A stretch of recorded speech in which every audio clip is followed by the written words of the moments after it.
우리 식탁에서 가장 친숙한 음식, 돼지고기. 그러나 과거 목심 부위에서는 품질 저하로 이어지는 이상육 문제가 반복적으로 발생했습니다. 과연 이 문제는 왜 발생했고 우리는 어떻게 해결해 왔을까요? 불과 몇 년 전 돼지고기 목심에서 발생한 이상육 문제는 판매자와 소비자, 농가 모두에게 큰 고민이었습니다. 얼마 전 구제역 백신 접종을 한 돼지고기에서 고름이 나와 이런 고기가 소매 단계까지 유통된 것으로 드러났습니다. 2018년 6월 도드람 이상육 발생률은 약 50%에 달했습니다.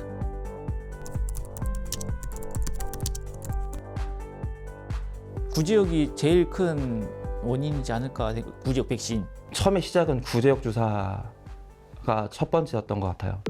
백신 접종 이전 대지에서는 이상육 발생률이 평균 4.2%였지만 접종을 하면서 31%가 넘었고 올해는 48%까지 나왔습니다.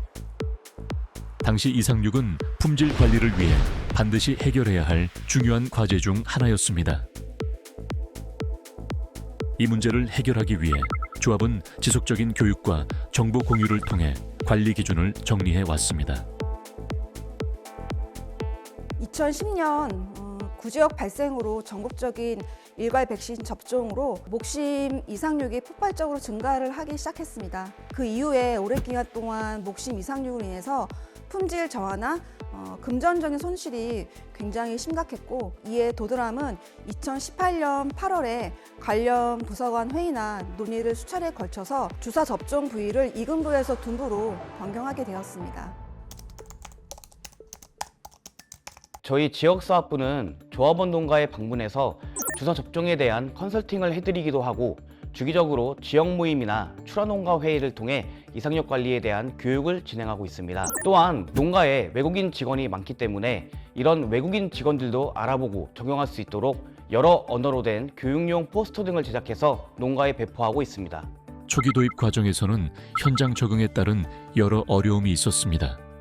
처음 접종 부위를 변경한 직후에는 현장에서 둔부 접종이 굉장히 불편하다, 잘못 접종하면 지제 이상이 생긴다, 또 심지어 내부에서는 주사침이 만약 둔부에 잔류되면 찾기가 더 어렵다, 이런 여러 가지 이유로 둔부 접종을 꺼려하는 얘기가 많이 있었습니다. 조합원님들께서도 함께 노력해 주셔서 이러한 문제들이 하나둘 개선이 되었고, 현재는 거의 대부분 조합원 농가에서 둔부 접종을 하고 계십니다. 그래서 저희가 2018년도에 최대한 50%까지 올라갔던 이상육 발생률이 현재는 한 2% 수준까지 감소하게 되었습니다.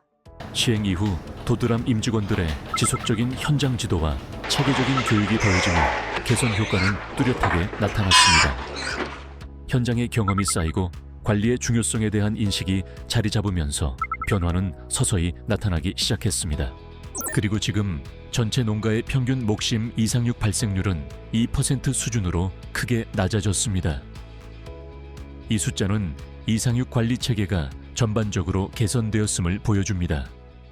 하지만 같은 시기, 같은 교육을 받았음에도 결과는 농가마다 달랐습니다.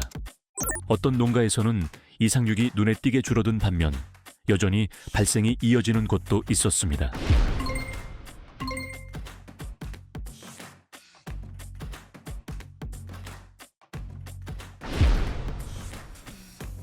실천이지, 실천. 배운 거는 배울 수 있는데 그거를 실천하냐 안 하냐, 그게 제일 큰 것 같아요.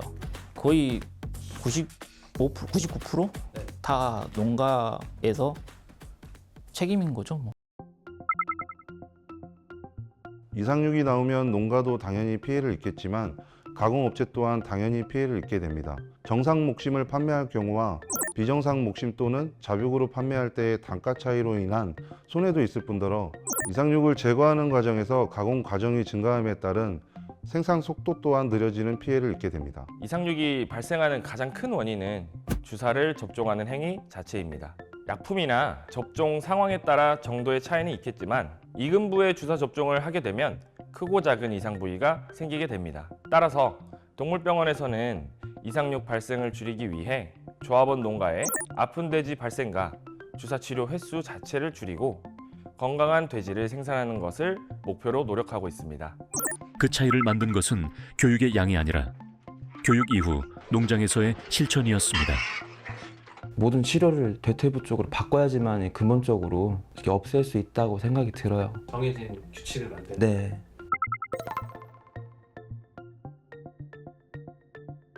저희는 이제 교육도 하고 있고요. 직원들끼리 항상 이렇게 소통을 해요.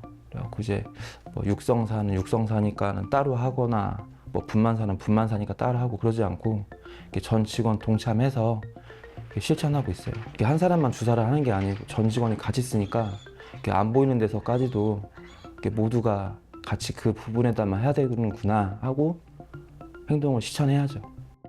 대신 누가 할 수 없죠. 그거는 뭐 주사를 외주에 맡기지 않는 이상은.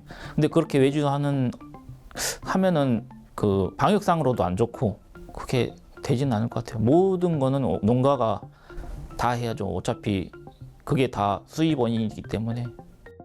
작업 방식의 점검, 작은 습관의 변화, 그리고 농장 스스로의 관리. 이러한 변화가 쌓이면서 이상육 발생은 눈에 띄게 줄어들기 시작했습니다.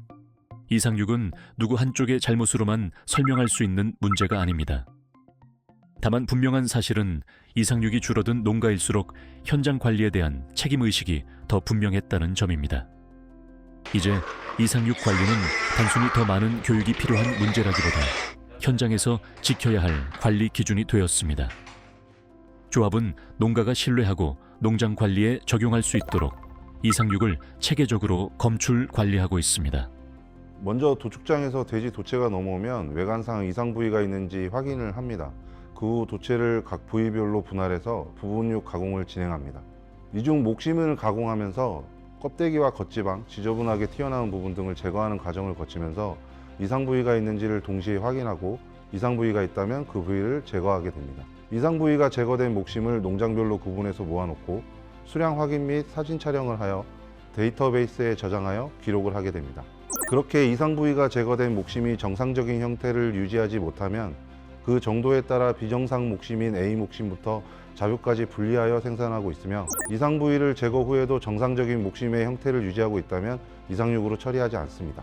조합은 기준을 만들고 방향을 제시합니다. 그리고 그 기준을 실제로 지켜내는 힘은 농가의 현장에서 완성됩니다. 관리의 중심은 점점 더 농가로 이동하고 있습니다. 50%에서 2%까지. 이 숫자는 이미 우리가 이룬 성과이자 앞으로도 지켜야 할 기준입니다. 이제 이상육 관리는 농가가 주도적으로 책임지고 실천해야 할 중요한 과제입니다. 앞으로는 개별 농가가 스스로 조금 더 세심하게 체크하고 관리하는 과정이 더욱더 중요해질 것이고 도드람도 이를 돕는 역할을 계속 이어가도록 하겠습니다. 이제 이상육 관리는 누군가의 책임을 묻는 문제가 아니라 현장에서 함께 지켜가는 기준이 되었습니다. 농가의 세심한 관리와 도드람의 지속적인 지원 속에서 변화는 계속 이어지고 있습니다. 그리고 그 변화는 오늘도 농장에서 만들어지고 있습니다.